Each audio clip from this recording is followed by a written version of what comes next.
Okay, I had to make a part 2 because my son rudely interrupted. But yeah, back to the Reverend.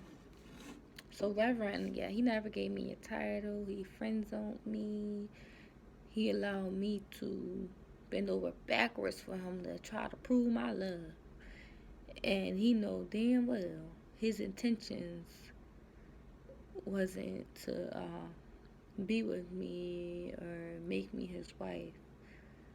Which wasn't fair to me because I end up being hurt. Then I had to understand Reverend was hurting himself. He was hurt.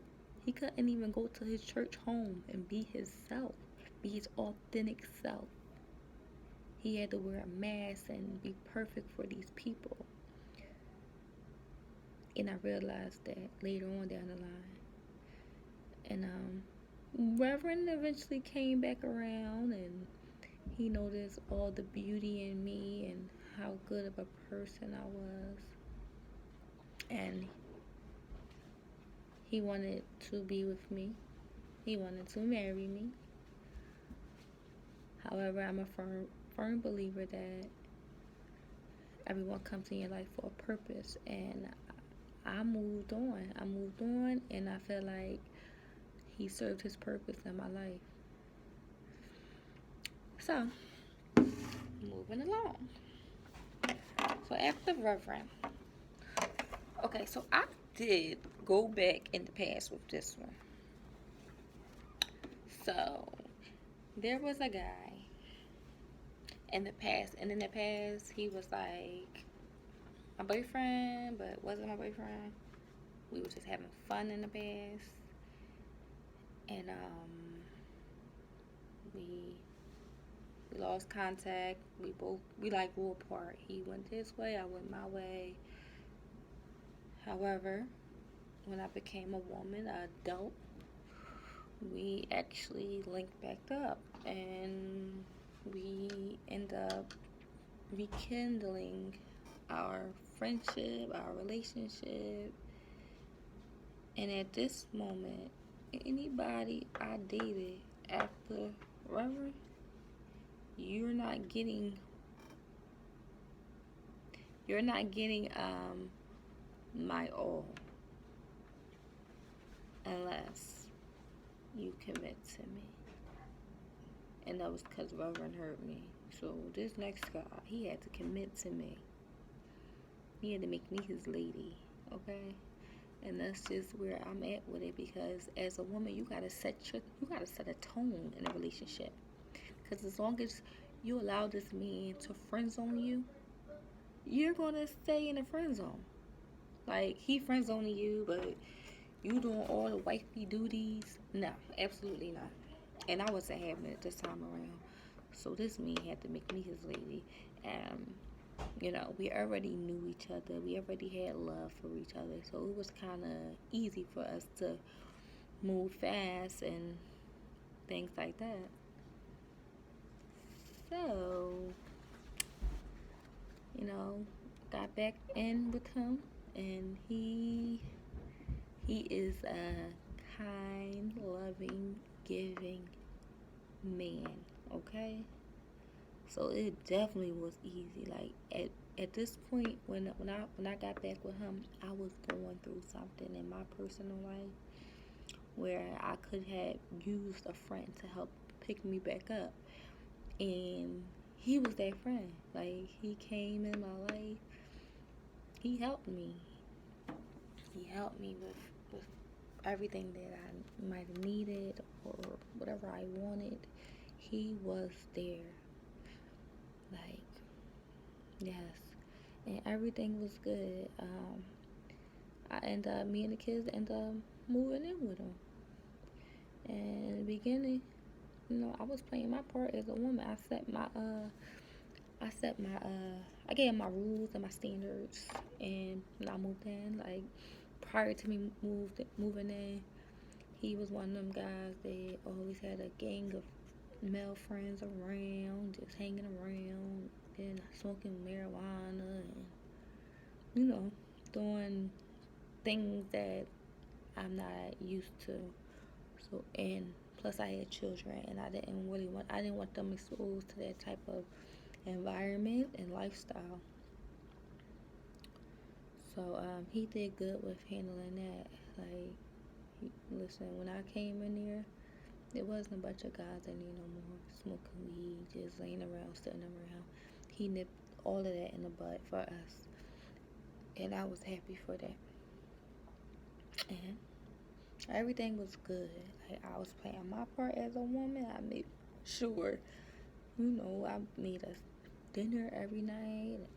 And, I cleaned up and made sure we was doing family things, hanging out, and everything was good up until his mental health illness kicked in. He had a insecurity problem,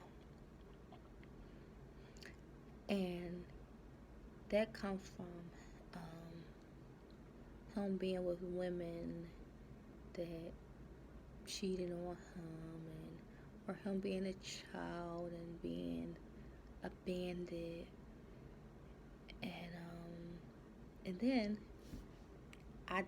him getting back with me didn't really help it, because in the past, like I said, he was my boyfriend, but wasn't my boyfriend, and we were just having fun. Like, we would pool party together, and we always had fun. Like, that's the type of relationship we had. And and I was a kid. I was young. I wasn't a woman yet, so I was reckless. So I took it upon myself and had fun with a friend of his, and I didn't think nothing of it. And I thought, me being a woman now and he's a man now, and we rekindle this relationship, that all of that would be behind us. The past was in the past. But I tell you, I was so young. I was like every bit of probably like 16 or something, like 17, 16 or 17 or something like that. But I thought that was going to be in the past. That he still was viewing me as this girl that was his girlfriend, that wasn't really his girlfriend in the past. He still viewed me as that way. He didn't view me as the woman I became. So I paid for that. Like, let me tell you, like, I would leave out the house. I would go to the store. Say if I leave my phone in the car, I come back to all these missed calls and text messages like, why you can't answer your phone? You must be with another nigga. You whore. You all. Listen, I was every whore, bitch, slut, skank in the book. When I really wasn't never doing nothing. I probably went to the store. Probably was getting my nails done. Hanging out with my friends. And when I'm with my friends and stuff, I kind of zone out to my friends. I won't be in my phone. Like, when I'm having a good time, I'm having a good time. I'm not zoning out in my phone and worrying about my phone and worrying about my man at home. No, if I choose to go hang with my friends, that's what I'm doing. So sometimes I would get sidetracked with them, and then he's calling me and I don't know. Then I gotta come back to all these long messages about me. I'm in another man's house and having sex with another man, and I'm doing all these things. Like, he had a real big insecurity problem. And then, like, one of his friends had came home from prison and needed a place to stay, which was fine. I'm all for helping people get back on their feet. So, he came and he stayed with us. And, like, he was a good dude. I could tell he was one of them dudes that made his mistakes, went to prison, came home. Now he got his mind right. He wants something. He was a good dude. And, like, I used to help him any way that I could, because I knew I meant to helping people. Like, that's what I do. So I help him set up his Facebook page, his Instagram page, and his email, whatever he needed help with, I would help him with it. Like, if he needed to talk, I would sit there and talk. But him looking into that and then having this insecurity illness, he thought, he'll blame me for cheating on him with his friend. I'm like, what? Why would I do that? Like, you're my man. I'm with you. One thing about me, when I commit in a relationship, I'm all in. I'm going to be loyal to you. I'm going to be with you and only you. And he didn't understand that, and it really frustrated me because I really loved him. Like, out of all these men, like after my child's father, I'm about to name and stuff, he was my favorite. Like, I really had a soft spot in my heart for him. Like, I loved him so much. But that insecurity got so out of hand. Like, it was to the point he started cheating on me with other women. Like, he's accusing me of cheating. So he thinks I'm cheating.